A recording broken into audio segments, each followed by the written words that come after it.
y'all. Welcome fantastic. back to the Let's Talk About Things podcast. We're, very having a hard time not giggling because we're on today with our brother. And have you ever all ever had those people in your life that you just can't be serious around? Well, as siblings, we're those people for each other. So we're trying not to giggle. We're trying to take this whole thing seriously, but we wanted to bring obviously more guys onto the podcast, do our chats with our Christian brothers in Christ. And we thought our brother would be a great one to have on because he is a dad of two and a husband, and he's had his own journey to faith. And I don't know if he knows this, but we have these like quirky little question cards over here that we like to start out with just to kind of get the conversation flowing. Out of the bunny basket. There's all kinds of things in here, so we're just gonna do like one or two. Get it flowing, get it popping. To be honest, this kind of reminds me of when we were kids and we used to film when mom and dad. Oh, that's right. We also have new mics today, y'all, so we hope the sound's gonna be good. We'll see. Okay, so if you were there for our last episode, you knew that we had this basket of cards that we wanted to open up with. It's a little bit more fun questions than just how are you. So I'm just gonna pull. This one says, what is something that a ton of people are obsessed with, but you just don't get the hype? Got anything, Logan? Um, Everybody's obsessed with it, but you're just like, I don't get it. It's not that cool to me. I would say TikTok, but then again, there's also that Instagram reel, and I was like, I use Instagram, so I feel like they're the same thing almost. I like TikTok. Yeah, Logan's not on TikTok, y'all. I've learned half of my recipes and how to control my hormones through PCOS and TikTok. You've got some doctors on there and people that just give free advice. So I'm trying to think. It's reaching the youth, but I don't use it. I'm trying to think. What's the hype? Maybe fantasy football. I don't get it. People are obsessed with that. My husband is obsessed with that, and I just I will never spend money on it. Like, but people don't make sure he understand my doesn't spend money obsession on with it. hunting, fishing, guns. They don't understand that, but that's fine. I will say one hype that because I'm not going to say the other hype. We will get canceled if I say it, so I'm not going to say it. But I'll pick a safe one. You're going to get canceled for having me. No, because I was going to say a particular singer that I don't get the hype about. I appreciate them as an artist, but I just not a fan of their music. If it's T Swift, I'll call it out right now. I do not. I don't get her hype. I don't think she's the bee's knees. But a safer one is Hey Dudes. Sorry, Logan. I do not get the hype. They do not. They're just. It's like his main footwear. I was gonna say they're comfy. They let your toes or whatever they call it, dogs breathe. I don't like yeah, like what if your toes get sweaty and just? They don't though. And you wear socks. If you wear those things without socks, that's sick. I just don't get the style behind bad. it. It's like, I mean, yeah, there's different patterns. Crocs, okay, like I can understand that. Those are comfy. Crocs are my chicken shoes. Chicken shoe. Okay, for those of y'all listening, you're probably thinking, what the heck is a chicken shoe? My brother has chickens. How many chickens do you have now? 8. One of them died, and yeah, that's a whole story. Why did it die? It just got sick, and we thought the whole flock would get sick, and they didn't. It was just that one. Huh. I went out to check on it, and it legitimately looked like one of those rubber chickens all stretched out and on the floor. Whoa. These chickens are such a love-hate relationship for my brother because he likes them, he likes all the eggs, and it makes his family happy, but maintenance of chickens is not for the weak. I was on the phone with him when he was building a new part of the fence, and he accidentally built it around himself and couldn't get out. He was like, I'm stuck in the chicken coop. Well, at least I know they can't get over. What's funny was when they start running away from him, and they're because they don't have arms, so their little legs are like ding, ding, ding, ding. They're just prehistoric creatures, and it makes the wife happy. So that's where all we the have reason to die you need to ourselves. Yep. So one more question. This one's a personal card. What is one piece of advice or quote that you once received that always stuck with you? I feel like there's so much I've received in my life that is really good advice. I feel like one quote that stuck is actually still on my Instagram from high school. It said, in the confrontation between the rock and the river always wins, not by strength, but perseverance.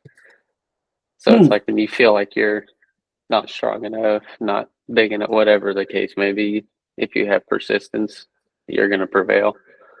I like it. It's a good one. That one. This one's kind of simple, and I think everyone's going to go, oh, well, yeah, obviously, but it truly sticks with me. If I'm struggling with making a decision, or if I'm struggling with overthinking about my future or not being married and little things like that, what brings me instant peace is as weird as this sounds, is knowing like everything I was just told that if you put everything in God and put everything, your faith, in him, why would you worry? Like, I know that sounds super cliche, but truly, why would we worry? If you have faith and you believe what you read, why would you worry? Yeah. So because if it's so simple, it's so cliche, but it's truly what brings me peace is knowing I'm living for God. So why does the world's opinion matter? Why does everything else, yes, of course you want to live in the way that's we're being called to. Don't be stupid with your life, but for some reason I get instant peace when I start to overthink and my anxiety increases and I go, oh wait, God's got it. Yeah. Like, oh wait, why am I worrying? God's okay. He's got it. I can think of a million and one, but like, I guess something I always say to myself is don't let perfection be the enemy of good. Because I tend to get perfection paralysis. If I can't do something perfectly or it's not perfect, I'd rather not do it at all. And that's not always good. Sometimes you just need to do it and let it be good. It doesn't have to be perfect. Like this podcast, I stressed at the beginning because I couldn't figure out how to do it perfect. And Lacey was like, let's just start. We'll figure it out as we go. And here we are to this day. Well, he provides no matter what. He provides. We got new mics and we're slowly getting new equipment. I hope the sound works. It's getting there. Yeah, I hope it's recording and not getting any echoing, but I guess we'll start and just kind of get into us. Our advice from our Brothers in Christ series. We kicked off with Hudson for the first one, and he was really, he brought in some words of wisdom and golden nuggets that people really gravitated to, especially on our social media, as women are wanting to know, where are the good men? Where are the godly men? And it's Holly said a great point. In the last one, she said, it's sad to see how many women are craving a godly man. It's sad because it seems like women are putting in all the work, and whether there are a few men out there or not, we can't find them. So Hudson, he brought in some good points, and we wanted to bring in more of, for our husbands out there or for the married couples out there and ones that have children, from a male perspective, what's your journey? What's your story with becoming a husband? Would you say that's true, Logan? Do you think that there's just no godly men out there, or do you know that there's a lot? I think they're there. It's just they're on their own journey. Now some are already ready. We just haven't crossed paths, or y'all haven't crossed paths. I would say that women searching for a godly man is almost biblical, because the man is supposed to be the head of the household, right? Right. So I think it's in Ephesians, it's saying that women need to be submissive to their husband, and that causes a lot of controversy nowadays because everyone's like, oh, I should be submitting to him. What do you mean? I'm under him? No, both have to be worthy of submission to each other. But being the head of the household means that you have to take a lot of responsibility, not only in like the physical world today, but the spiritual world. Because you're not just responsible for your spiritual, it's your wife, your kids. It all is one once you become a husband. So I think women trying to find a godly man, that's great. You're wanting to find the man that's going to lead your family and you to heaven. And when did you feel the weight of that responsibility? Was it the second you got married, or was it when you started dating Kateri? Kateri's Logan's wife, by the way, y'all. When did you kind of feel like, man, I gotta lead here? I mean, when we were dating, I didn't really feel that, but I did feel the need to kick it in gear for myself and start like truly, like y'all were saying, living for God. Um, it became real when I found out that Kateri was pregnant with our firstborn, Felicity, Hmm. because I was like, okay, not only do I have to provide for my wife, but I do have to now provide materialistic and spiritual for her. And I was like, that is a wake up call for a lot of men. Is when you get a child, you're like, okay, I understand now. I think my husband has said that. Zach has said that a lot. Like he was, he would go to church with me. He was figuring out his faith, pretty, doing okay. But then the second we had our daughter, it was like a switch flipped, and he just felt this urgency and this seriousness surrounding it. Like, and it doesn't matter what kind of shift he had on the ambulance. If the next day is Sunday and he's here, we're going to church. Like he's figured out, like, as long as he goes, we all go. But Yeah. when he doesn't go, I'm less likely to. And it's weird because I'm a very strong, independent woman, but in that area, Zach has really taken on that leadership role, and he gets me to go on days when I don't feel like it. So that's And huge. I, well, I'm sure this is true for every man, but I feel like the closer I got to God, and I'm continuously going to have to strive to get close to God and be more Christ-like the rest of my life. But the closer I get, the more sinful I feel. Hmm. So I think that's where Yeah. in Zach's journey, maybe I can say he's starting to feel like, hey, this is a sense of urgency now that I didn't have before. And church is the thing that's gravitating to me now, which is amazing, and I love to see it. But I'd Well, and love it's to see it's it an more in interesting men. it's cool to see because I mean again I'm just the single one here watching you guys and taking notes of your marriages and trying to figure out what I want, but it's it's interesting even as a single person. You're working on yourself, you're praying for God to make you a better person and make you more make you to love people the way he does. And there's certain things that he will remove from your life without question, but I've noticed in my own personal journey with some of the things that once held me captive, I you when you get closer to God and you get closer to your relationship with him and everything you do revolves around him, you start to get annoyed and almost in this generation the ick with yourself when you go, "Oh, I did not like that I just did that," or "I did not like that I just said that," or the cursing, or if it's going out and doing something with somebody you shouldn't, whatever the case is, you start to just wake yourself up and realize that the closer you get with Christ, the more these things kind of disgust you. Well, and I'm going to highlight what you just said because I liked that quote for anybody that missed it. You said that the closer you get to God, the more sinful you feel. Why do you think that is? Is it kind of just what Lacey was saying? It's yeah, that, and to like kind of, I don't know if it's simply put, because there's nothing really simple about the Bible because there's Yeah. so much to unpack from it. But like in Genesis, when Adam and Eve first sinned, what did they do? They hid Hmm. because they felt so sinful. They were the closest you could be to God, and when they made the first sin, they hid. Hmm. So I feel like that's something we all do when we sin. We kind of are wanting to brush it under the rug, be like, it's he'll forgive me. I'll ask for forgiveness later. But we need to always ask for forgiveness up front and repent the rest of our lives because we will always be sinful. But I think I talked to you, Holly, about the importance of baptism too. Hmm. Yeah, So we can if get into any that. men aren't out there or if they're out there and they haven't been baptized, I truly urge to like baptize as soon as you can. And But if why you is if you want that? to touch on that, Yeah. um, my reasoning is because Jesus did it. Hmm. He was the only one that did not need to, but he did it as a way to show us, hey, this is the only way you can enter into my Father's kingdom. I didn't need it, and I called on John the Baptist, who he even recognized I should be the one washing your feet, this and that. Um, but yeah, he showed us how essential baptism is to erase original sin. Hmm. And I know that, like, I know different denominations do it differently, but I know in y'all's church, it's very important to do it early, as soon as a child is born. Why is that?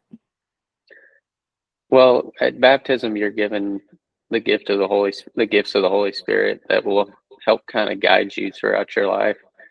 So it's essential, just heaven forbid, if that child dies, the parent took on the responsibility of getting them baptized. Um, but the gifts of the Holy Spirit will essentially lead you the rest of your life. And the older you get, the more understanding you get. That's where you start. Once you do sins, you feel that sinfulness. So I guess the reason we do it at birth is just the sheer importance of it. When I know some people are under the impression, oh, I'll let my child decide when they get older. But if you do that, you're leaving them up to let the world kind of shape them instead of you shaping their spiritual life. Like, you are the spiritual head, speaking from a man's point, to shape your child, to get them. It's a gift from God, is what a child is. And with that gift, you have to give them back to God.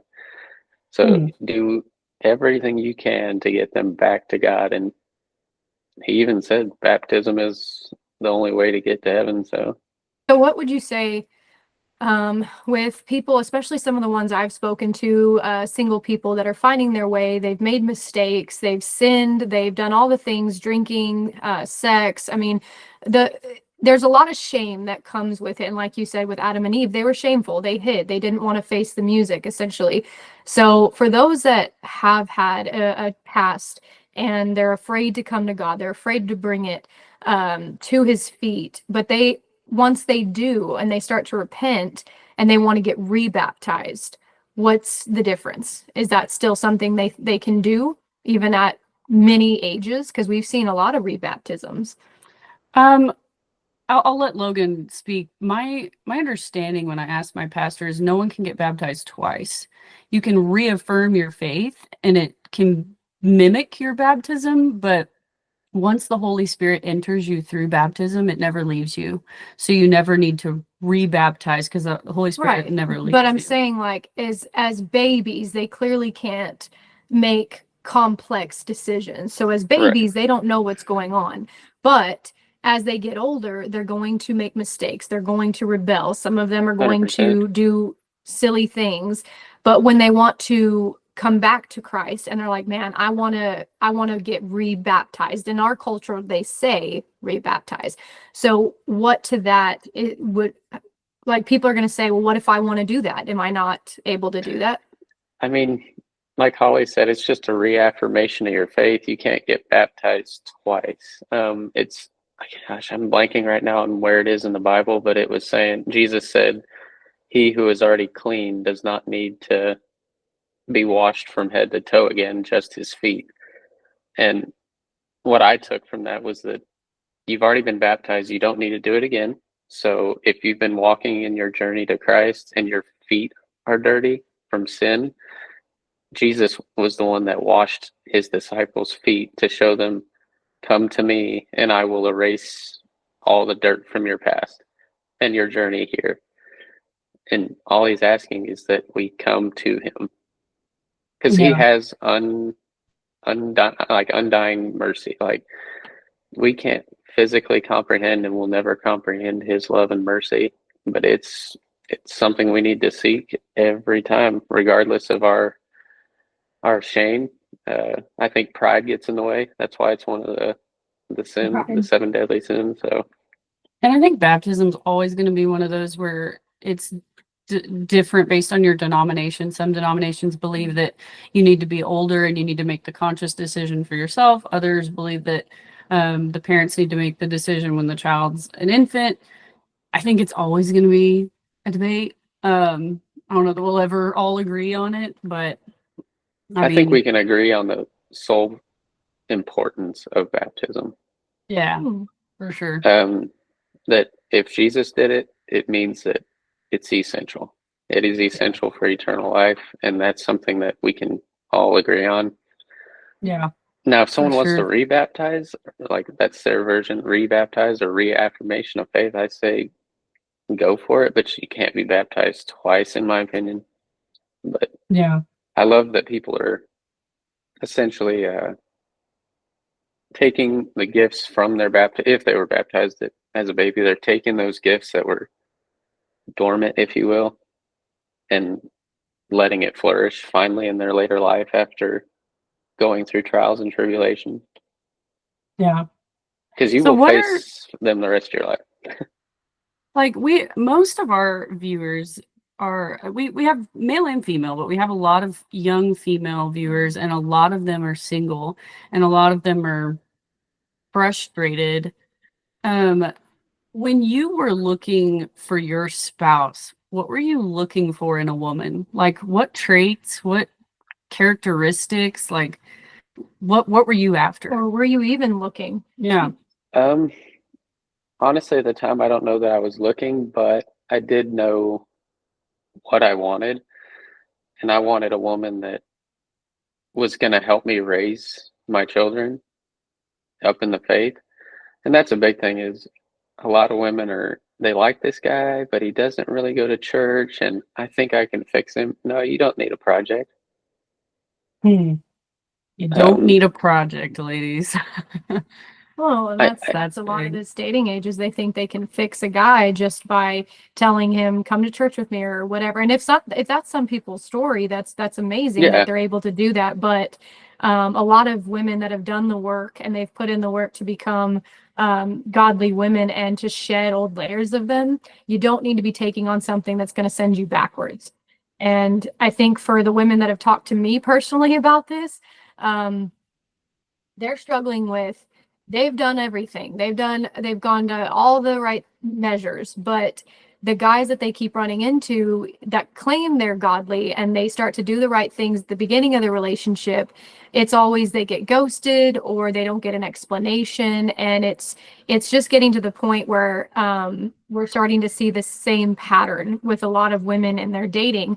And a lot of times they say, oh, it's my type, when really it's just their pattern. So from a male standpoint, we're just curious, when you and Kateri met, where were you at mentally? Where was your headspace? How did you guys decide this is the one? This is who I know I'm going to spend the rest of my life with? what's funny is Kateri didn't find that, oh, he's the one feeling until well after I did. So, like, I was pretty early on, but that was because I had been through, like, in college, I was in a wild stage of life and I was searching in all the wrong places. So I knew that that's not what I wanted it when I came to that certain time in my life. And as soon as I met Kateri, started getting like really serious about my faith, she also didn't put up with anything. Hmm. So, like, she was a strong woman. She knew exactly what she wanted, and she had no trouble waiting. She said she basically, like, as we got serious in our relationship, she said, "This is what I'm expecting of my future husband. If you can't provide or essentially don't want to," she goes, "that's totally fine. But this is where I draw the line, and I don't have to continue dating you." Dating is just figuring out if you're going to marry that person. So, And knowing Kateri, she's our sister-in-law, so knowing her, it just makes me giggle because when they first met, we were all at a concert, and Kateri and I went to the same master's program. She was a year behind me in the program, but she was also in the research lab with me, and she was one of my assistants. I don't like to call her that because she was definitely doing her own research. But when her she's a and Logan colleague. started dating, huh? She's a colleague. Yeah, she was a colleague, and she helped me out on a lot of my research panels. And when she met my brother, or when she met Logan, and they started dating, Holly and I knew that he was in that limbo at the time, not in a bad way, but like most of us, when we're finding our path in life, we stumble and we struggle a bit. And He had not figured his stuff out he yet. hadn't figured his life out. You're working on it. He was still trying to I will figure out continue what he to. wanted. He had just gone through something that was very hard for any human to deal with. And so I liked Kateri. I thought she was very sweet, very kind. But as girls do, we talk. And she had at the time another thing in her life that was also an issue. And I didn't know how that was going to work, but I also didn't want to interfere with something that was out of my business. So Holly and I, in order to protect Kateri, because we're females and we wanted her to feel loved and appreciated no matter what, we kind of told her one day, you don't have to date our brother. We told her, we said, hey, look. Well, because we said, were friends with her before she met Logan. We didn't want her to think that if she didn't date our brother, we wouldn't be friends with her anymore or something. And we knew darn good and well our brother was still trying to get his head screwed on straight, and that she already had hers on straight and she wasn't playing games. We didn't want her to get hurt the way we've been hurt with immature men. So we, regardless if he was our brother, we love Logan, but at the same time, you're, as females, you know what it feels like to do all the work, and when somebody's not equally yoked, it's a waste of your time. And with Kateri, it was after a coffee date. We told her, hey, look, we like you and we hope this works out, but do not by any means feel forced. Well, and what Logan said was very critical for women that are still looking, is he said Kateri was very strong and very drew the line on, this is what I expect, and if you can't or won't provide it, that's fine, but here's where we part ways. And I think you need to be strong enough in who you are and what you expect to not get desperate and just pick the next guy that thinks you're cute. Like, you need to be willing to wait. You gotta be willing to walk away. Like, she liked Logan, but if he couldn't rise to the occasion, she was gonna walk. Well, and a lot of women, though, I will say this, myself included, because my friends, my girlfriends that we talk about this, this is where we get frustrated. And I'll say this as something maybe Logan can chime in on. All of us, the women that I hang out with, all of us are strong women. We have all done the work. When we get together, we don't gossip. We talk about how we can better our lives. We talk about how Christ is leading each one of us in our career fields, in our own personal lives. And so when we start dating, or when a couple of them are in a relationship and they're struggling with their partner leading them, but for me, especially, the frustration I feel is that I let these men know, if they ever, in the dating scene, when I was in the dating scene, I let them know firsthand, I'm not playing games. This is my life. This is what I've worked so hard to be better at. And if you're not at that same level, again, that's okay, but I'm not your person. I'm not going to be the person you want to pursue. But then they lie and they say, I love that. I respect that. I think that's amazing. I'm going to talk to you. I don't want to let you go. But then 2 or 3 weeks later, when things start to get serious, they bolt. And I understand it's like, oh, then they weren't for you, let them go. But women are frustrated because we do this. We make sure to let them know ahead of time. We're not playing games. This isn't a joke to me. We're not a part of that. Why do you think, Logan, from a dude's perspective, why do these men bolt when things get serious? Like, what is it about them that they're just like, nope, I'm out? Because the idea of marriage, you have to literally die to yourself every day, and they're not wanting to give up being able to have that freedom, that autonomy, I can do what I want when I want, I can buy what I want when I want. So why do they bother the good women that are willing to die to themselves? Why do they even entertain it? Selfish tendencies, because when they say they're like following Christ and doing all that, yeah, but we're all still sinful, and men are a lot of men, I shouldn't say all men, but a lot of men are driven by physical attraction, and they are constantly attacked with lust.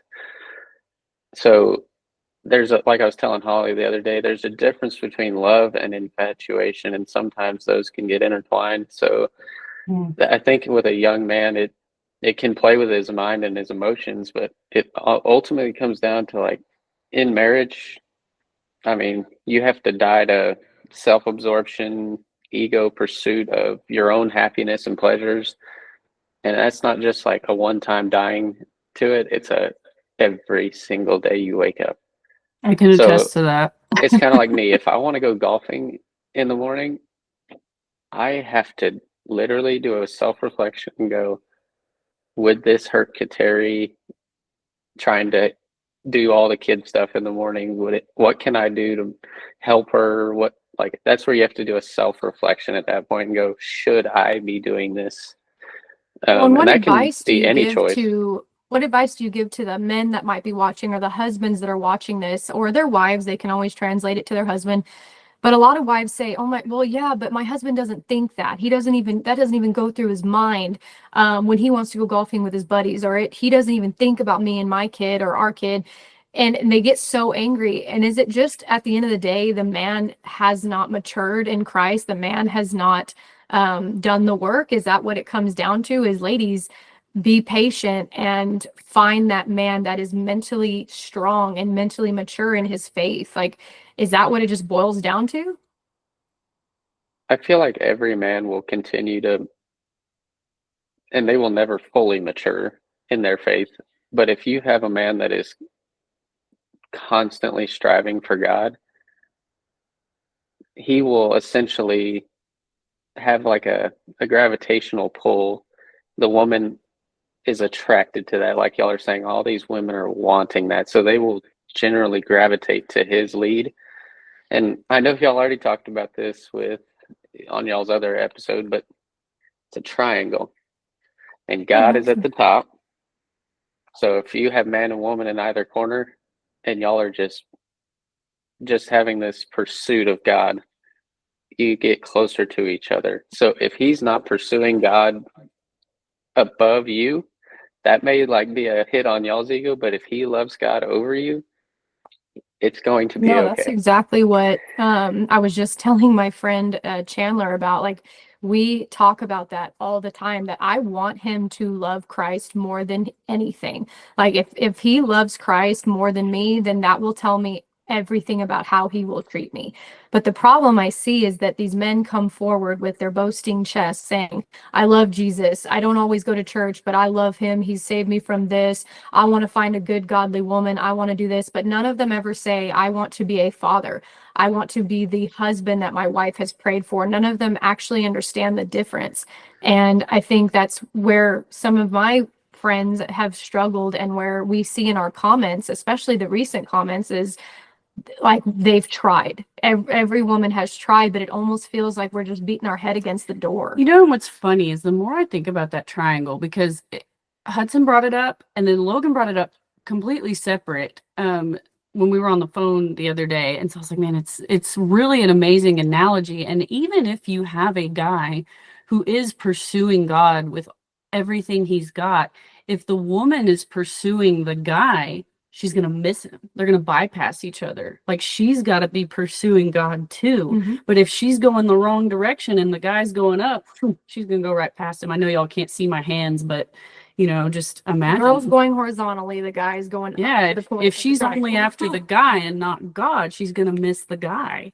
Like, it's And really she can't critical. go over and try to kick the guy in the butt. Like, he's got to have that drive. And a woman does have, like in marriage, Kateri has always, I've always said, it has made me a better man, because she has a loving way of calling me out for certain things, but it's my job to eat my pride and say, I don't want to hear it right now, but she's right. Like, she's the sweetest for a man human. to say, yeah, I've seen her correct right, you, and I'm like, Kateri, put some oomph behind that. She won't. She's so but if you kind. I do, know like, you're the it could nicest person push ever, the man but away. Sometimes a man does need some oomph, like knock it off type stuff. But I think I told you this, Holly, that in that triangle, it's kind of like God the Father, Son, and Holy Spirit. They're in that triangle. If you put God, husband, wife, it's mimicking what Jesus wanted from the church. So It's that Trinity. yeah, That's so but wild. I would say to your question, Lacey, like, to all those women out there, just pursue God to the best of your ability. Don't look for a project. The man has to be the head of the household, or things just, I wouldn't say fall apart, but they're in disorder. Mm-hmm. well, they're off balance. And I think one thing Holly knows, I texted her about it the other day. There's been a really big shift God has put me through lately in my personal life. It's something I've been praying over, and I told Holly it's been the most freeing thing, and I don't know why. But just recently, I was asking God why I don't care to get married, and I don't mean that in a weird way. Let me explain. Um, I used to ask God, why not me? I've done everything he's asked. Why me? And he finally hit me one day and he was like, you know, you have to come to terms that if that is something I don't want for you, if marriage is something I don't want on your path, you're going to have to be okay with just me. And is that something you can do? And when I finally realized that if it's not in my path to get married, if it's not in my path to have children, I truly, and I mean this with all my heart, I will truly be happy because I have Christ and I know I'm not alone. There is a presence about me and there's a presence in my heart now than ever in my entire life where I know I'm not alone, regardless as if I never get married, regardless if kids are not in my path. And there was such a spiritual lift off of me with that I said, if God is all I ever have, he could take away my job, he could take away my health, everything. I would still be happy because I know I have him. And when that hit me, I realized then my next step in life is to not just grieve a life I thought I once was going to have, but I want to be the best aunt. I want to be the best sibling, the best daughter, the best friend. Like I want to be the best I can be with the honestly the role he's given me. And if that's just to be y'all's cool aunt and to spoil your children, I'm all for it. But I had to come to that one day and God just woke me up and he was like, you have to be content with just having me or else nothing's going to work in your life. Well, and men have to be on that journey too. You know, Absolutely. they have to be like Logan said, dying to yourself, because no one prepares you for that part of marriage. They tell you need to talk about finances, you need to talk about religion, you need to talk about kids, politics, all those major things, but no one tells you you are going to have to die to yourself every stinking day. And no one prepares you for how hard that is. And it gets easier, and you know, the more you both are doing it, the better your marriage is going to be, but no one prepares you for that. Like when you and Kateri first got married, was that like really hard? Has it gotten easier? I'd say like the first 6 months of marriage weren't necessarily hard, but you throw a kid in the mix and Mhm. everyone's like, oh, having a child will fix my marriage. No, it's only going to make it harder, but in the best way possible. It's only going to It's amplify your current situation. Like, however, whatever the health of your marriage is currently, a kid's only going to amplify that. So if you've got a bad marriage, it's going to make it worse. If you've got a it good also marriage, kind of highlights what you need to work on. So mhm. like if you're struggling with patience, I guarantee you the child will bring it out, and you're supposed to call your spouse higher, but you Or have to do it in a loving way. But kind of a backtrack, Lacey, you could always tell those women, this is for men and women. Remember the parable about the, like where you plant your seed on either a rocky road or among weeds, Yeah. or you have to have a good solid foundation for everything to flourish. mm, If you, like the men, if he's got the rocky road path right now and he's trying to plant that faith seed, It's not it's going to just going to grow. wither and die. mhm. And that's why they're withering and dying right now, is they have the outward appearance of I'm ready, but your soil's not You got to rich get enough to your grow you that. got to get your crops prepared. And that's another thing. I think someone had asked this in our TikTok video and it just brought to my mind. She is married and they've been married for an extensive amount of time. But what if what's your advice, married people? She's struggling with, like, they have children and she was explaining that her and her husband, they just don't do anything for each other anymore. Everything's about their kids. Everything becomes their kids. And she was struggling with getting her husband to essentially love her again. She feels like they've fallen kind of out of love. They feel more like roommates. So when you get married and you know, you're loving each other, you're traveling, all the things, and then you bring kids in, what's some advice from married couples on dating each other, making sure that your love life still stays with that spark and fire? And I'm not saying that it always does. Life's not perfect, but just from watching y'all's relationship, we've had questions of that, of, hey, my husband doesn't even want to touch me anymore. Is it because of something I did? Um, I So don't you're know. saying like roommate stage, how to get out of that? Yeah, like she just felt like no matter what she did, because they put so much time into their children, they forgot how to really love each other and date each other and, you know, get dressed up and go out in the town. Like they just, that's almost non-existent. And not to say that they don't love each other, but that spark is gone. And she was saying that it's been a really big problem for their marriage. Hmm.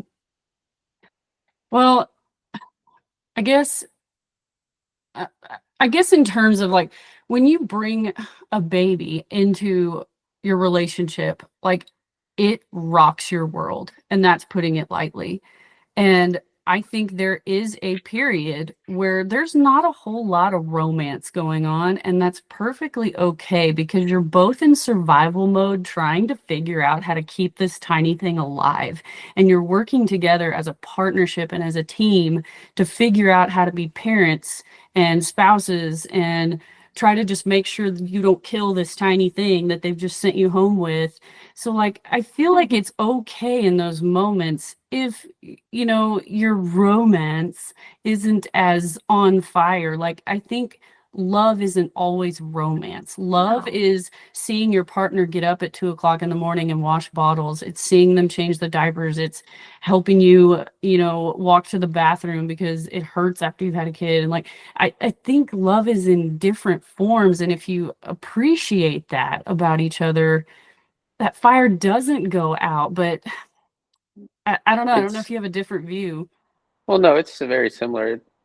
It's kind of like I feel like couples get out of that honeymoon phase, is what they call it. Hmm. Um, Tough love is something that you will have to try to master in marriage. Because I mean, love, it's like, oh yay, it's all happy time feeling during honeymoon phases. But when you had a kid, that's where the tough love comes in. And also, I have another analogy. It's terribly drawn, but it's an umbrella. Like, what is That's an that? umbrella, Logan. What in the But world? it's well, listen, there's God is the main umbrella. So if you search God, he protects husband, wife, child. Husband and wife, if they love each other more than, it's going to sound bad, more than they love their kids will be loved and protected No, I've seen because that they analogy. see that. I They think see mom and dad loving each other in that way. Um, I believe but didn't you that. see that? I think I sent you that TikTok. There was a woman, I don't know who it is, I can't remember, but she said she asked her dad, put these in order. And she just said daughter, wife, mom. And he said wife, daughter, mom. He said wife comes first, then the daughter, then the mom. Like his mother. Oh, Not not like oh which yeah, no, mom? that his mother, like his mama. And he put it in order, and everyone in the comments was like, why doesn't the kid come first? And he explained in a stitched video. He said my reasoning behind that is because if you don't have a strong relationship with your partner, you're going to end up putting your kid against the other, and they're going to kind of be in that battle. A And lot of people disagree. And it's funny, yeah, the first time I ever heard that was from my old boss. My old boss, um, she was telling me, she's like, she was very strong in her faith too. And she was like, yeah, it is critical that your marriage be on a solid foundation because it affects everything. And furthermore, when your kids are gone, you two are all you've got left. And if you've put everything into your kids and nothing into your spouse, y'all are going to look up after 18 years and go, who are you? And you don't want that. Logan, hold up that drawing again. yeah, you have to love your wife. It looks like layers of an I onion. thought it was a fish hook, not gonna lie. Hey, It it could looks be like whatever layers you of an want. onion. It's just one protects the other, uh, and they're provided for, I should say, not protects, but they will be provided for if you love your spouse. And something I've recently started, not that I'm perfect in my marriage, but is if I do something for myself, like I go work out in my garage for 30 minutes to 45 minutes, I make it an absolute point to spend 30 to 40 minutes with Kateri. Hmm. So whether that's playing a board game with her or having a wine night or something and it doesn't always have to cost money. It just costs time, and that's something more precious because you can't get any of that back. But you were saying about mothers, that's kind of something I was going to touch on was as soon as the couple gets married, it's in the Bible for a reason to cleave and leave because it is now not, it sounds bad, that is no longer your family, you have started your family. So you don't need kids to start a family. As soon as you get married, that is your family. It Yeah. is y'all's responsibility to lead each other back to heaven. But like you were saying, if you do that, your previous family will be taken care of Yeah. under that umbrella scope. I think that's huge. Like that's another reason it's really important to keep your marriage first before your kids, because when your kids get married, you don't want to be that in-law that can't let go of your kids and is harming your child's marriage because you're interfering too much. You don't want to be that. So your decisions about your marriage affect generations. It's Oh yeah, really generational for sure. So what are spiritually too. yeah. What, switching gears a tiny bit, what, like, as a married guy, or even maybe not as a married guy, what are some things you do as a guy to, you know, strengthen your relationship with Christ, or strengthen your faith? Obviously you go to church every Sunday, but is there anything else you do to work on that part of your life? Well, for me, I make it an absolute point that on Sunday, that's the Lord's day. Nothing can and should go above that. So it's no question I'm going to church.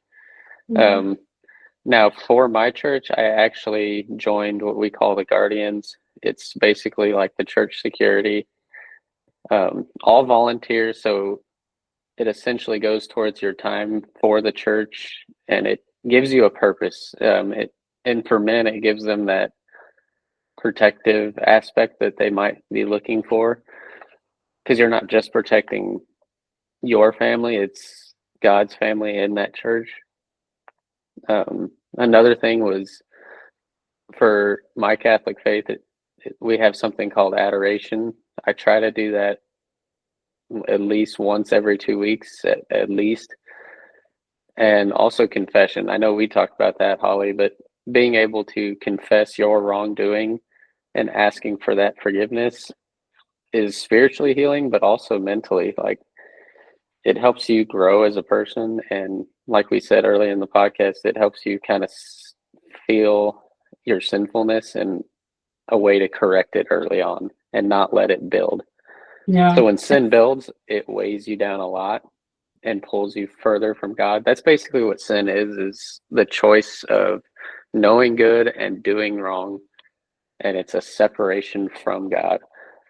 Yeah. And I remember when we talked about that, I asked you a lot of questions because you are of the Catholic faith, and I go to a Methodist church, and Lacey goes to a non-denominational church. So we all have different perspectives. And even though I'm not Catholic and we don't do formal confession, I can respect it because, like you said, we tend to hide our sin, and it takes a lot of guts to tell another human face to face what you did. Like, because it's pretty easy for us to tell God inside of our own head, and because nobody else knows, it's still private. But when you have to tell another person what you did, or ask for forgiveness for that takes some guts. And so even though it's not something I practice personally, I can at least respect it, because I mean, I can't imagine some of the things priests have heard from Oh people. yeah, and they've heard it all. So that's what I like about the Catholic. That's one of the things I like about the Catholic faith is we have normalized confessing our wrongdoing. There's nothing wrong with that, but there is something wrong with not repenting, not striving to, like, you're gonna stumble. I promise. Like, you're gonna be like, why do I have to keep coming back for this same sin? Keep doing it.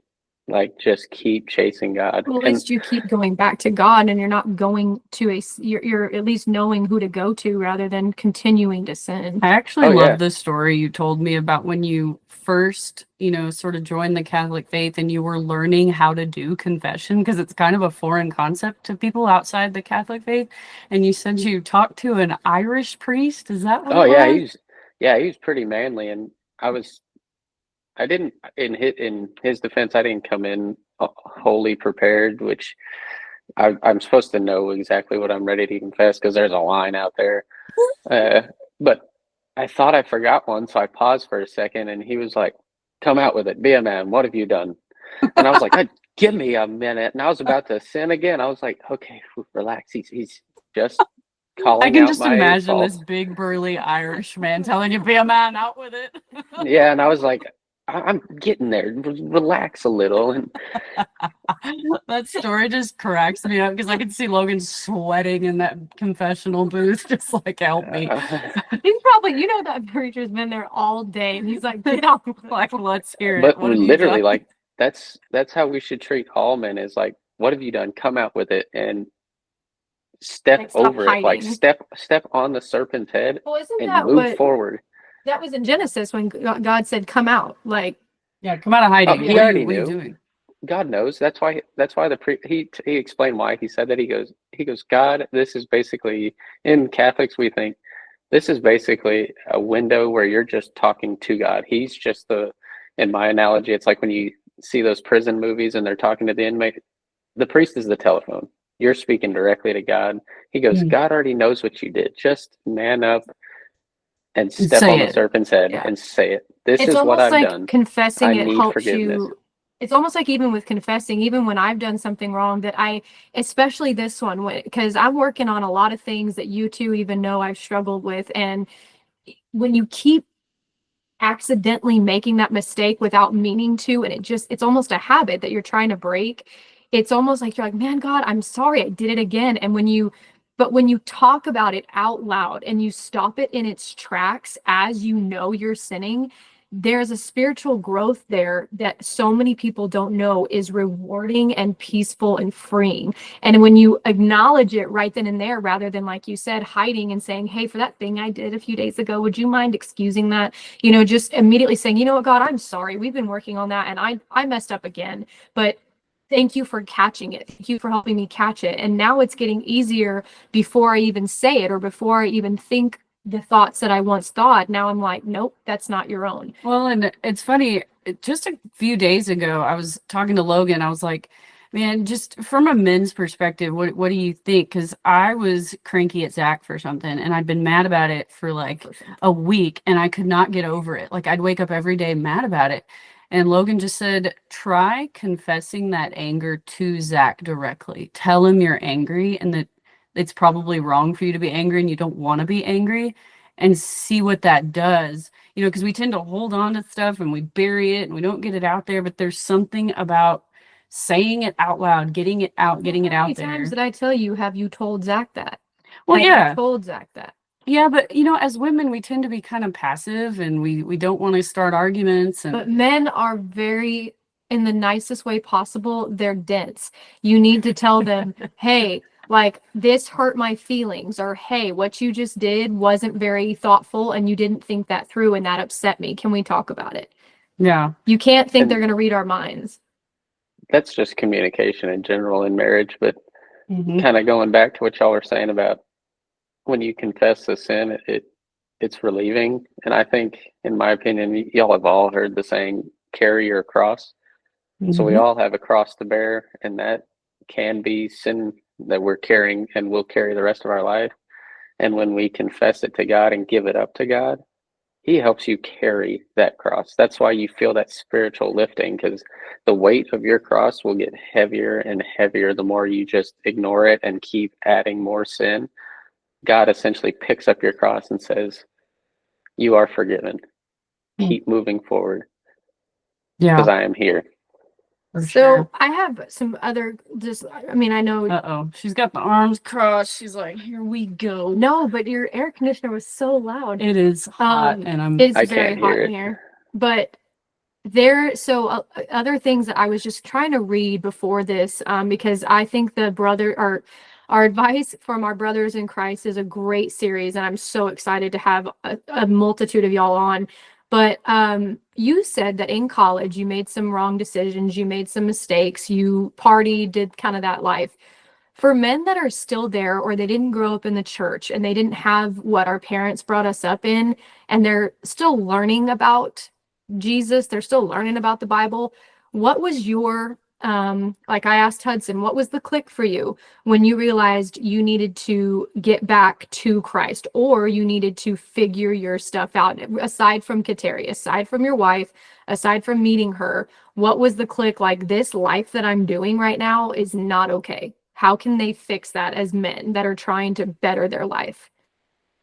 My realization was kind of like that analogy. My cross got so heavy, I fell, Hmm. and I was just at the lowest, and I was finding myself taking that frustration out on family, and I was like, that's enough. Like, I had to go to that realization of I can't keep up this lifestyle because it's every decision I make is pulling me away from God, and it should be the exact opposite. Now, as soon as you make that choice to follow God, he never said it was going to be easy. In fact, he said it was the exact opposite. The world is going to oppose you every step of the way. So, for men out there that are in that stage, don't get discouraged when you fall. God knows you're going to do that. Just keep striving for him. The devil has a way of making a sin gift wrapped and looking. He takes what God created for good and turns it into like a poison apple. The apple looks fantastic, it looks delicious, but as soon as you bite it, it's spiritual death. So you But God noticed is the your antidote. sins were affecting other people, and that did something to your brain It to be triggered like, me yeah. because I was hurting the people that have been there since birth. I was realizing that I was extremely selfish, Hmm. and you can't live a life of uh, how did Jordan Peterson put it? Hedonistic self gratification for very long. Hmm. It feels good for short durations, but then it's just not sustainable.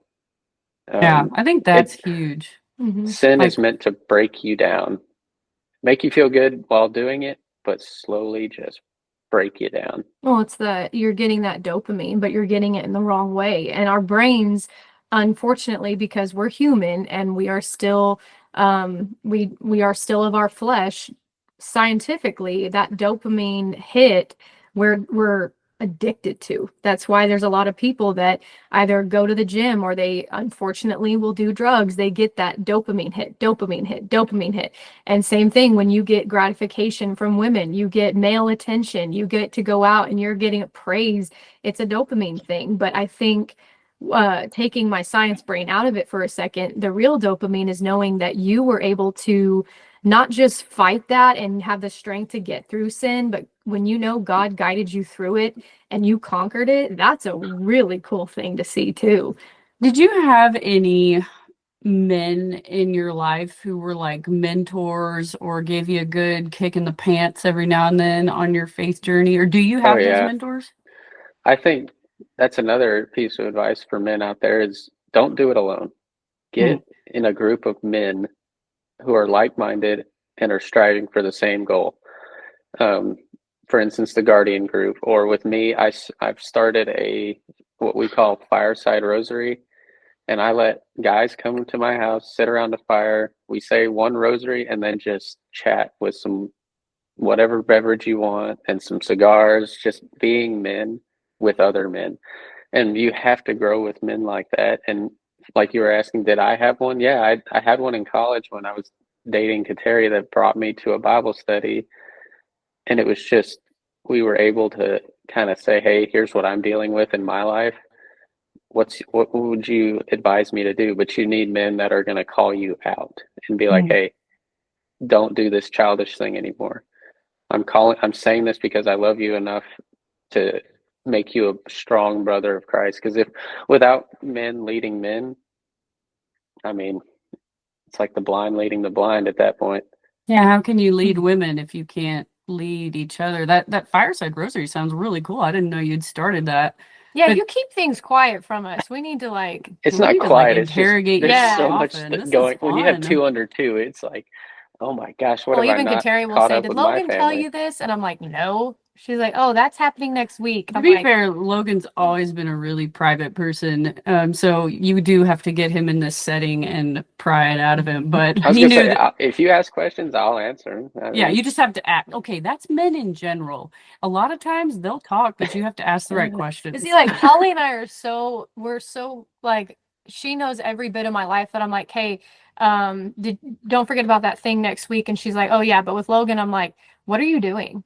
Like, what do you do now? That's just men. And I think maybe I'm that's a something for mystery. that's something with women like struggling with getting through to their boyfriends or husbands or whatever. Like sometimes you just have to know how to pry it out of them. Like sometimes men are just they internalize everything. They don't talk about a lot of stuff. Like what something you told me back when Zach was really kind of struggling with his faith and trying to figure out his direction and his purpose, you told me one of the most important things any woman can do with their spouse is appeal to his natural gifts. You were like, he's a firefighter, he's a paramedic, he's a protector, he's a healer, he's a leader.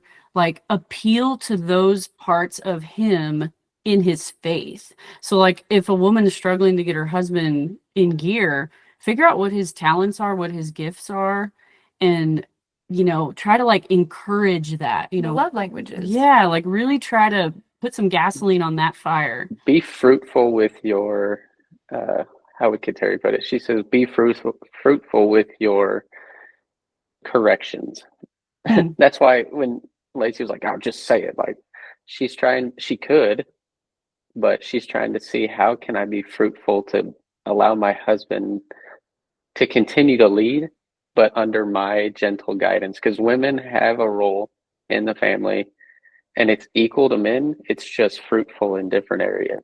Hmm. So, like you said, Zach has all those attributes. However, you have the ones he's probably missing, Hmm. which is the nurturing, the comforting, the not silent wisdom, but you know what I'm trying to say. Lacey's laughing because I'm anything but Well, quiet. you can like you need also women of Christ. Like you guys can be loud with each other, but the man may be the head of the household, but the woman's probably going to be the heart or the neck. So But she's gonna, Logan is right. Like, I'm very loud and very outspoken at my job, on this podcast, in my leadership roles. But it's funny when I'm in this house, I do take on a more submissive position. And a lot of times that's why I get frustrated, because my flesh wants to like yell at Zach and absolutely give him a piece of my mind. But that's not going to work on most men. Like, you cannot browbeat and emasculate men and expect them to rise. Like, that's not fruitful, like you were saying.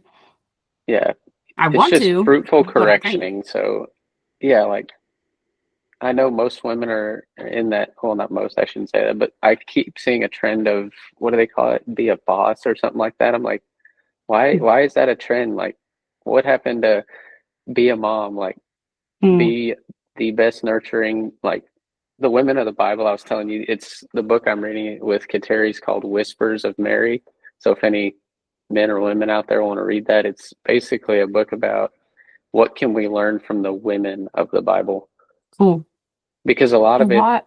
is like the Bible and the church are led by men, which is kind of how God designed it. However, the women had a role, and that's what that book was describing. And sometimes men need to read that book more than women so that we can understand women better. And then when women read it, they understand their role better, not only in the household, but for the church as a whole.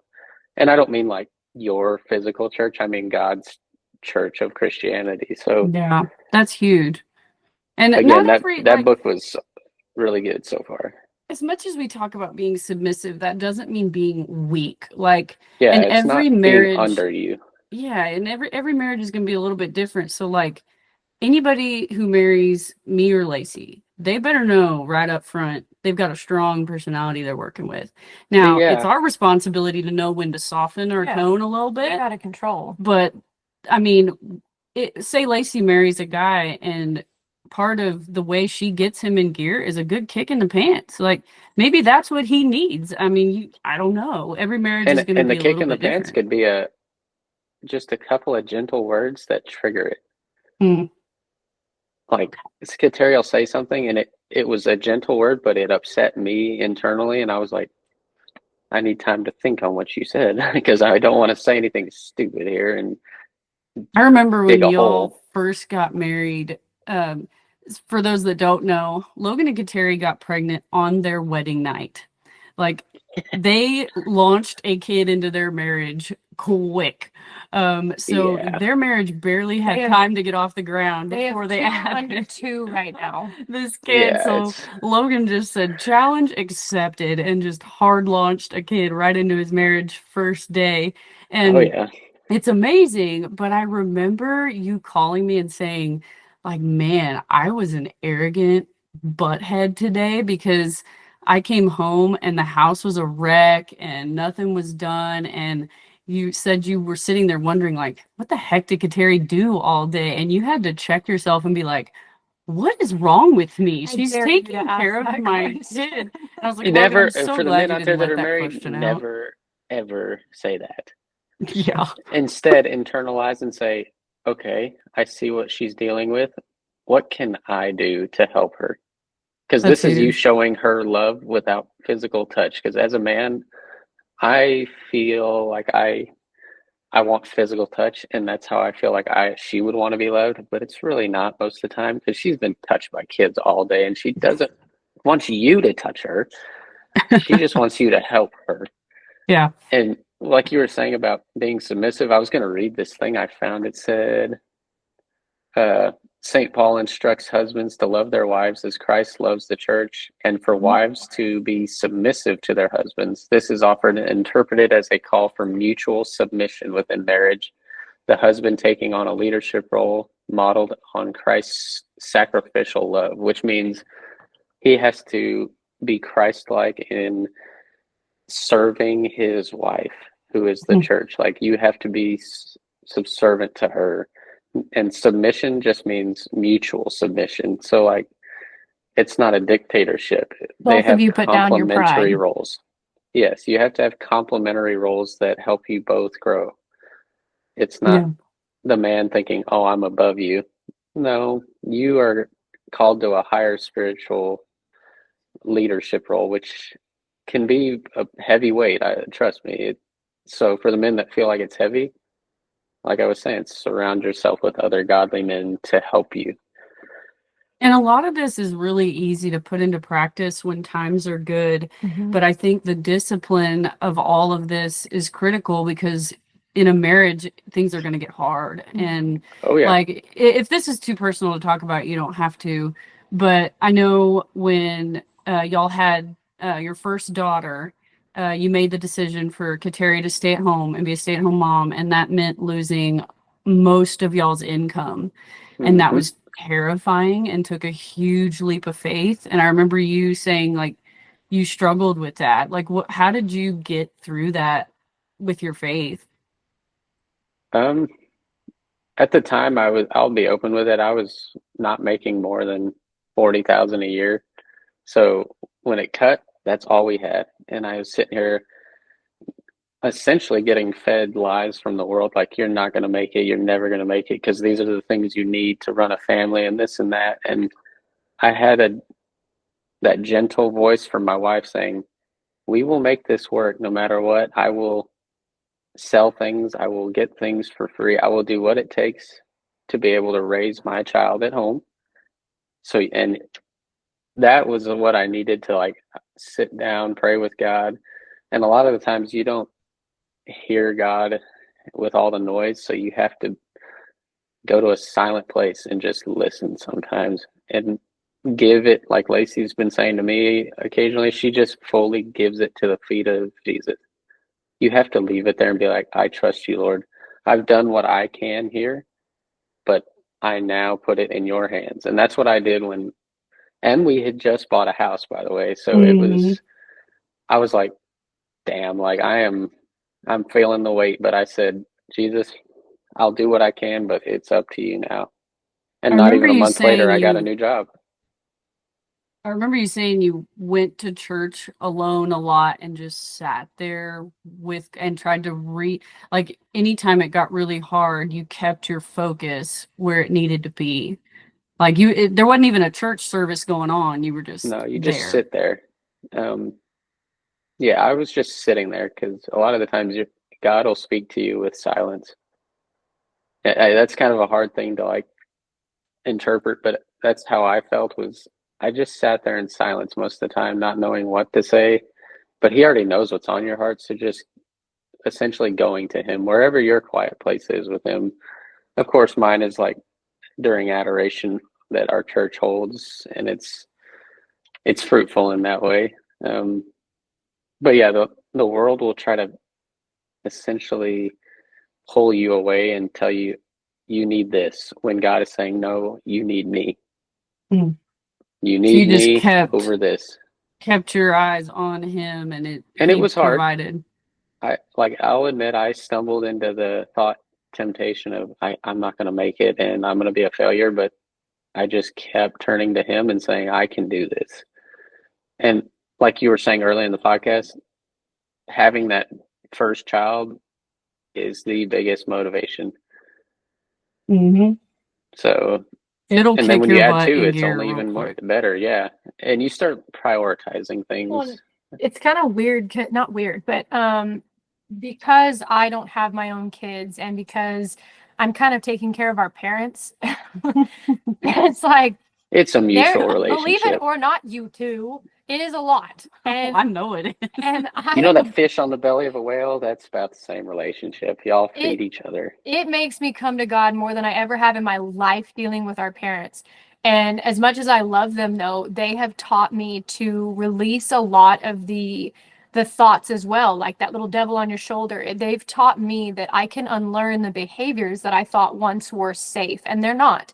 And through all of our growths, I think even as growing up as kids, we saw one behavior thinking it was normal, and it's not. So having, even though I don't have my own kids, my own family and my own parents whom I love and would give my life for, they still have patterns and behaviors that they're stuck in. And I have to, God challenges me every day to stay patient with them and to be quiet or to not trigger them. Like you said, there's things I can't say to dad or I can't say to mom because it would upset them in a certain way. And God's taught me that. And it's almost like they're my pre kids. But when y'all, when I have, so with your daughter and your two daughters, I printed out of one of my favorite photos of each of them and I taped it on my desktop at work. I have a dual monitor and I taped it in the middle. And there are times at work even I understand, like, I don't even know understand the weight that y'all carry as a parent, but the weight I carry of what I do at work and how stressed out I can get. There are times at our job where I can't, I have to keep, as sales, Logan, you know, with sales, you have to keep going. You have to keep a smile on your face. You have to, buck up for your next customer because they don't care what you just went through. But it's weird when it's funny. I look at those pictures and I'll see your daughter and I'll see your daughters and I look at their faces and there's something about it that makes me go, I am going to bust my butt as hard as I can because God forbid something happens or whatever the case. I want to make sure I can protect my family. I want to make sure that those babies are taken care of. Not saying that y'all won't, because you have, and you're doing a great job. I'm just saying there's a role that comes with being an aunt that now has shaped me to realize they're not even my kids, but I will do whatever it takes to make sure that they are provided for. I will do whatever it takes to make sure they are fed. And like same thing with mom and dad, as much as they may push my buttons, test my patience, make me want to pull my hair out, it's I love them and they nurtured me, so now it's my turn to give them that nurturing back and that patience. It's that dying to self. And, you don't have to be a parent yet to know what that's like. And from the way Logan is looking off camera as a mom, Exactly. I know his baby's over there. Yeah, And she's Hi, like, she is. it's ma'am. breakfast time, Dad. Oh Well, yeah, and one she thing I woke want to up ask and for husbands that are either trying to get better in their marriage and they are doing, like, they're trying and maybe they're listening to this, or maybe the ones that are trying to get married.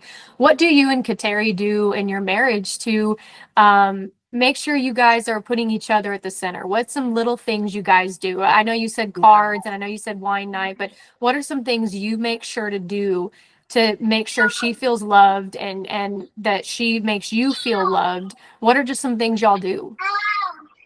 um Hi, baby. Aside from like what you said with wine night and everything, that's only part of it. We have to feed each other's spiritual life. Um, What so does that look like? for her and I, we've decided, and it wasn't like an automatic decision. We had to be like, okay, we feel like we're lacking here, so let's see if this works. And it's kind of like a plug and see if it works. So we do every Wednesday. We have a reminder on our phone to either it's called confession slash adoration because there's both going on. And it's at one of the churches that's pretty central. So we go, if we can both make it, fantastic, we'll make it.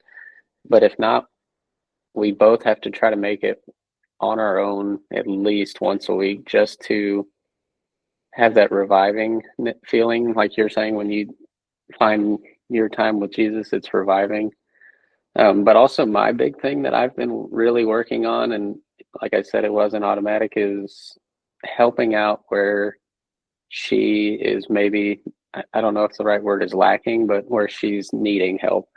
Yeah. So, like if I come home and I know it's been kind of rough, then I have to essentially eat my pride and be like, this isn't her job. It's not a define, this is your job, this is my job. It's a, what can I do to help you? Because a lot of times it can be 80-20. Somebody's carrying most of the weight. It's not always 50-50. So just for me, it's been a lot of swallowing my own pride and trying to be fruitful and servant to her. And I know If y'all I read books together. Or yes, I think so. we haven't started a Bible study together yet, but that is the next step after this book we're reading, which again, it's called Whispers of Mary. Um, yeah, we were going to do that.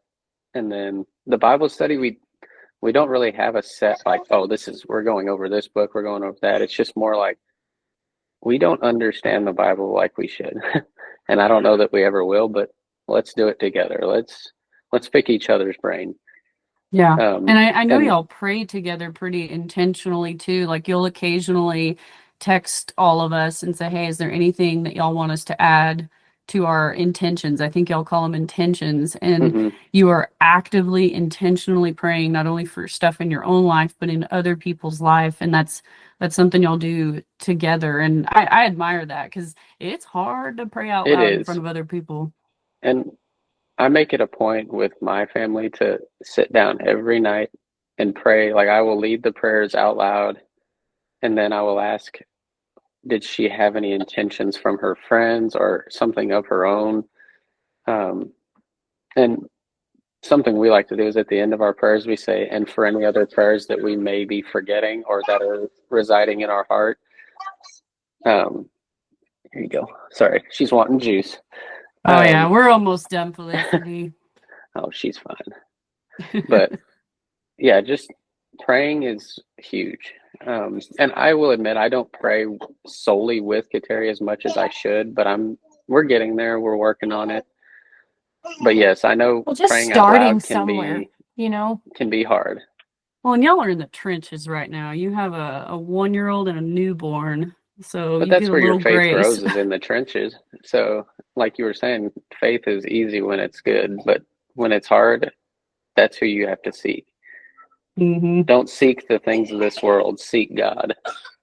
Yeah, that's Well, huge. is there any from being a husband and just being a man of God, other than that book you read with Kateri, what are some books you could recommend to our male listeners on maybe what they can read, even if they're not married, just something that they might be able to read that you've read that you're like, man, this would hit some people. I would say devotionals, daily devotionals, that kind of thing. Now, it was something from my church, but I'm sure you can look online. I keep it in my Bible. Here it is. It was a challenge that my church did. It's called 1% of your day, 14 minutes and 24 seconds. And it gives you a list of like Bible reads that you can do for the first day. You're going to read, for instance, Matthew 16:13 through 17, and kind of sit and ponder with that. So as men of God, you need to set aside time. Like, he's not asking for much, but if you can take, like this says, 1% of your day, which is 14 minutes and 24 seconds, you can get up 15 minutes earlier every day or stay up 15 minutes later and devote it solely for that. So I the know one thing one that I book find you, distracting is phones. yeah, phones are bad. Oh my Well, if God. you can spend an hour scrolling on your phone, you can give God more time than you've Oh yeah, but made that's just the excuses for. 1% challenge for men that like it. Whether you're deep in your faith or you're just starting, 1% can seem like a lot. So just start there. I know Take the you first step. recommended, gosh, what was it called? And you bought it for me, and I still need to read it. I need to like just make that an intention. Is the Healing of Families, is that what it's called? Yes, Healing of Okay. Families. I found that to be a good read for either married or single couples because it kind of helps you see what your past sins can do. Another actually one just popped in my head is Screw Tape Letters. Ooh, yeah. That it's a hard read, but it's from the perception or the point of view, I should say, of a demon and Mhm. how they try to attack humans and pull them away from God. I have that book back here Oh, somewhere. It's a and C.S. for a Lewis movie, book. if you want to start with a movie, watch Nefarious. Yeah. Our brother's really into that movie. It's like every other sentence, you need to watch Nefarious. Oh yeah, because he basically, from the viewpoint of a demon, shows the downfall of humans and the things that they continuously do that will lead you away from God. And another thing is you're not promised tomorrow. So if you die a sinful life without having that repentance, that's a scary thought. Hmm. Um, there was like Holly, the Hallow app. Yes. That's an extremely helpful tool, and I would say if you can pay for Netflix, you can pay for a subscription to Hallow. It's way cheaper. And I think Um, there's even free features on it that oh, you there's don't free, have to yeah, pay and I'm for. And currently using the free when you told me about it, I was like, I don't know about this thing. I was like, how hard could it be to meditate in silence for what is it, 10 minutes or 10 minutes. something? And then I texted Logan after I tried it for the first time. I was like, that was brutal. I was like, I being quiet for 10 minutes trying to meditate You on think that the God, phone like, broke or They have something, or that it camps was for that. They buffering? have these really cool camps where Silent it's a retreat. 10-day retreat and you have no phone, no communication, but you are forced to sit in meditation for 8 hours. And some people, when they get back into civilization and they start getting on their phone and explaining it, they said it was the best thing they've ever done oh yeah. because they found a way to silence that voice, that overwhelming amount of noise we have in our head. I But Oh yeah. remember when I tried that app, I thought it was broken because I hadn't heard anything in 2 minutes. I was like, did I break it? But no, Yeah, it just goes you think Wi-Fi quiet. cut out or Well, and a something. cool thing some people are doing, I saw it off of TikTok, was they go to Chat GPT and they ask Chat GPT, if you were the devil, what were some things you would do to distract me from Christ or to keep me away from Christ? And the devil said, or the Chat GPT answers, and he says stuff like, you don't need Christ. You're fine on your own. You're not that bad. Grace is for other people. Why would you give up your freedom? Following Christ will restrict you. You can always wait. There's time. You don't need to focus on that right now. Look at all the hypocrites in church. Why would you want to be one of them? They're just as broken. God doesn't really care. I mean, all these things, and ChatGPT even says it.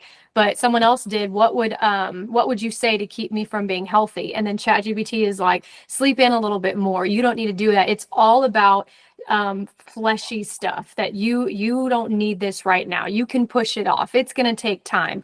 And I think that's what develops that laziness, which biblically laziness is also a sin. Well, and Satan doesn't even have to Slothfulness. get you to do something that bad. He just has to get you to be lukewarm. Yeah. Like it can Oh be yeah. subtle. And you know, the reason I was looking up here is because Kateri's one of her favorite things is the sign says "Do what makes you happy," and then it's crossed out, scratched out "happy," and it says "Do what makes you holy." We can see it. Mm-hmm. Like there's that trend going around of "Do what makes you happy," be a boss babe, or whatever they're saying. No, be a woman Hearing of my Christ, brother be a say man boss of babe cracks God. me up. I hate that term so much. I'm like, no, if everyone's a boss woman, who's wanting to marry the boss woman? Like, ask yourself that. Like, no, they want to marry the woman that's going to nurture their children spiritually, fruitfully in their life. Like right now, I'm looking at my wife feed our children breakfast. Hmm. That's way more attractive than you making the bag or whatever they say. Get it, queen. Yeah, Oh, I hate and that so much. you can be a career woman, but when you're home, take that hat off. Like that's not the Be hat you wear present. at home. Because like my career, I'm an attorney. I've got to be that way at work or I'm gonna get walked on. But when I Oh come yeah. home, I've had to learn to take that hat off and not use it on my husband because that's brutal. That's not fun. Well, he gets Zachary, yelled at by patients all the time. I can just see Zachary says something against what Holly says. Objection, speculation, Zachary. Oh, and it's a dying to self Yeah. because I'm like, I could destroy him right now. But you don't, that's not love. You don't want to do that. But Yeah, there's a lot that women have commented on and just messaged us or even my friends we've talked about.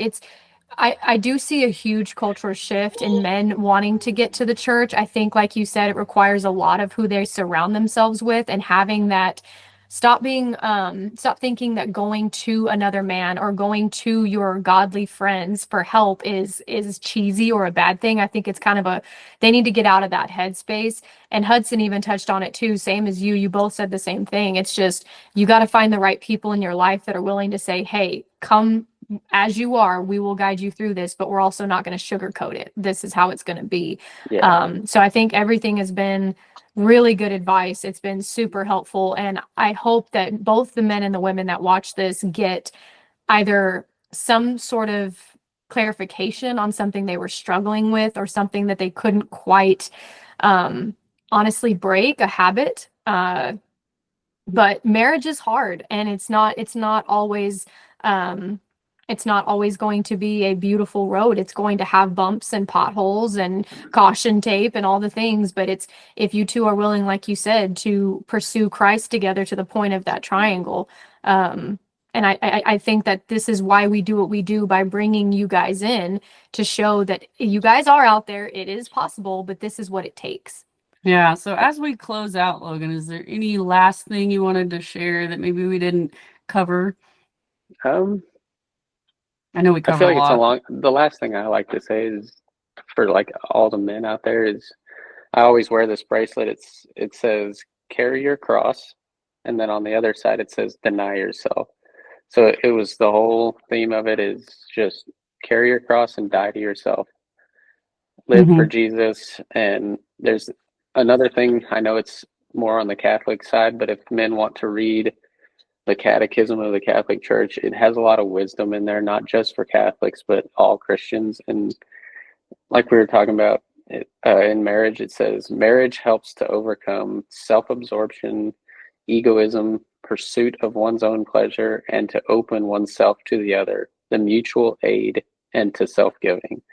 Mm. So, like, I know it's geared like to the Catholic Church, but it does have a lot of fruitful wisdom for all Christians. So that's something I would recommend. And it's one of those, it's very dense. So it will take you a long time to read and everything. So be patient with yourself and just keep striving, keep carrying your cross. That's all I can say is carry your cross.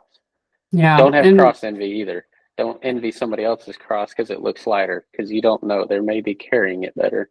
Well, and you can't comparison, I think, with a lot of men is very hard because they obviously it's you guys don't express emotion as much as or as often as women do. But I think when you compare yourself to somebody else or to whatever you're looking at, comparing yourself to what God has for you to somebody who you're looking at, that could be where the devil has them.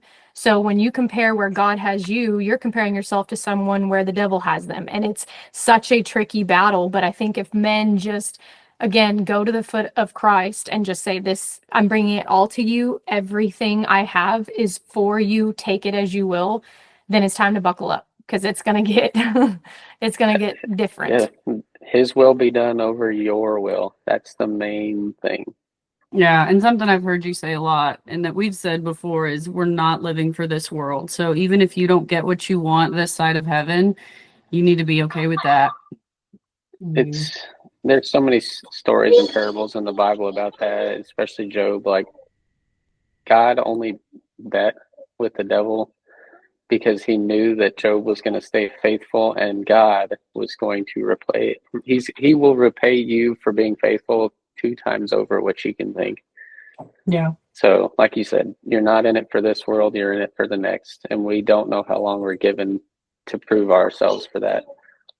That's huge. And that is a good place to kind of wrap it up. We're going to keep doing this series with different men, and we might even have repeats. You know, we might even have some of y'all back on if we think of new things we want to talk about. But we appreciate you taking time out of your day. I know it's crazy I know your babies are hungry and wanting attention and all the things. Appreciate it. And we will see all of our listeners in the next episode.